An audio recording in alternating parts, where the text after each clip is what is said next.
I did want to show you this. It's one of the most hilarious notes or letters I've ever received. I had a little disagreement, a little squabble with Mordecai Richler. I think it was in the early 90s. And so I must have called and apologized or sent a note. And he sent this wonderful note back.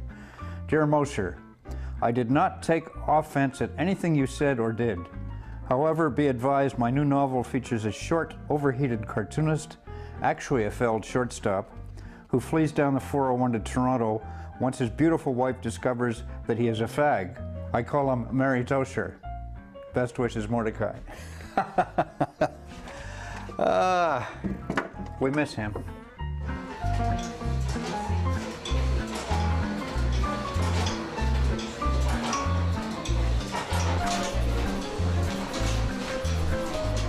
Several years after Richler's death, Terry is bringing his old friend's world back to life with a new volume of drawings and prose called Mordecai Richler's Montreal.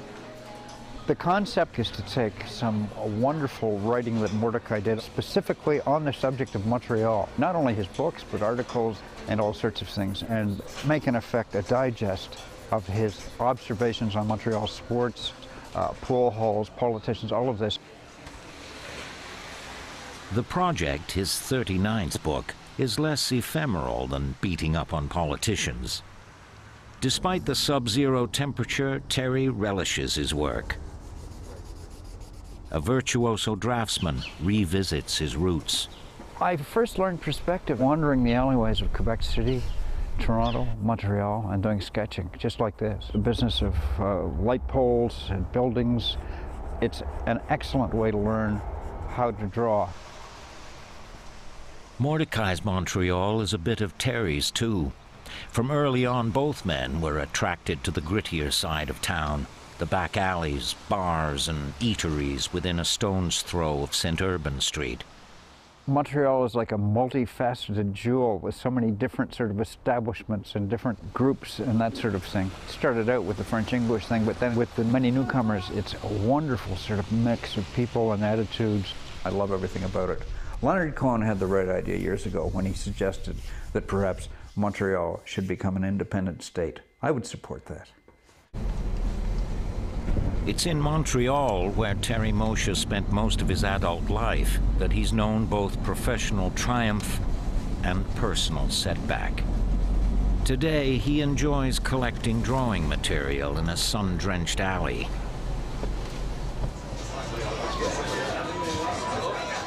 But for years, it was the darker side of town that captured Terry's imagination and even threatened to destroy him.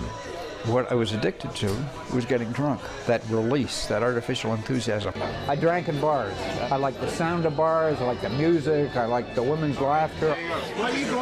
Along with the booze came cigarettes and a penchant for cocaine. I had a theory, it was very self-supporting, that I needed these substances to come up with ideas. Of course, I'd check on matchbooks the following days where I'd written notes that I couldn't even read anymore. If I had taken the money that I poured into this bar for one thing and another in the 80s and invested in Microsoft, I mean, you'd be talking to a billionaire today. Terry drank, smoked, snorted, and fought his way through years of bar life. I was a scrapper, yeah. Bette Midler once said, short people shouldn't drink. Because of that Napoleonic complex? Okay, all right, let's go. It's there. The artist nearly ruined his health and ultimately destroyed his first marriage.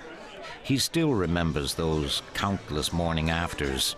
It's a cold sweat and the terror of not knowing exactly what you've done, having a vague memory coming out of a blackout of some fight or some argument or just breaking up a bar. A shrink actually told me at some point, he said, you know, you might have to think about changing careers. Scared the hell out of me. I'm not going to give that up. This is what I do. This is who I am. With the help of therapy and a support group, Terry finally weaned himself off his addictions. Now, 20 years into recovery, he's still conscious of how, with a little less luck, he might have ended up penniless, careerless, and even homeless, like some of the men at a Montreal shelter he works at regularly. Trust me, if the drinking had not stopped, it wouldn't have taken long for me to be in a position where I would be at the Old Brewery Mission. There, for the grace of God, in a way, go I. The Old Brewery Mission is part of the whole recovery process for me from alcoholism. I was very grateful for the fact that people had helped me get through this. They didn't have to do this, but they did. So I just decided deliberately, I'm going to get down there and help out one way or another as best I can. For a man who spends his days pondering the folly of the powerful, these evenings with the needy are a breath of fresh air. There is that side of me that feels it could be a better world. I think there's a lot of unfairness in the world. People get bad breaks, and I think that for some of us who've done all right, there's nothing wrong with a little bit of payback, one way or another.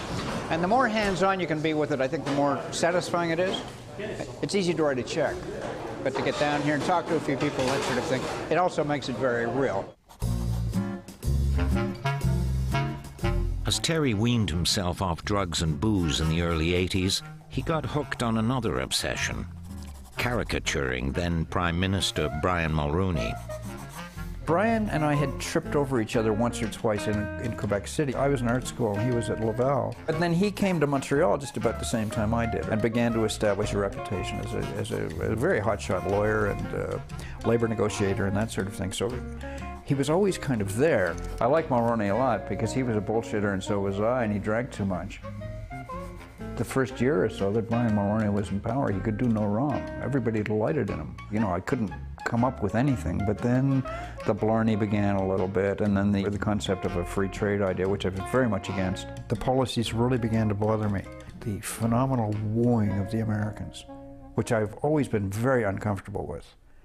I mean, I have the typical love-hate relationship with the United States, and I've always taken some pride in holding the American influence at a distance. I feel we just have to. You've got to avoid the American candy store.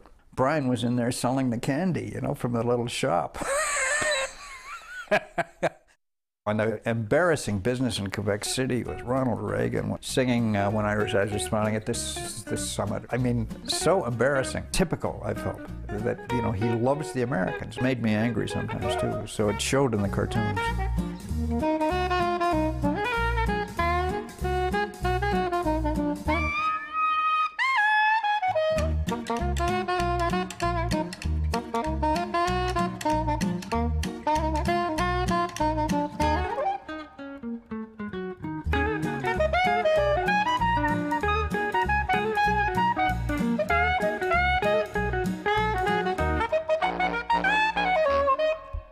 I became actually a little obsessed with his head for a while, really obsessed. I mean, you're always interested in how politicians move and so on, but I watched him carefully, and he truly is an odd duck. He has no neck. He has an 8.5 head, which is 1 in 2,000, 3,000 people. It's huge. And that sort of stiffness. And new money, the way he would dress, like he was clearly new money. They were just, the suits were just too sharp and the ties were too sharp. Unlike, say, George Bush, who was old money, and you sort of the soft colors, and you just weren't aware of it. With Mulroney, you were so aware of it. I mean, it was just, he was a cartoon. It was wonderful. I'm so grateful to have at the same time to have had that period to draw that guy. It was just a delight every day.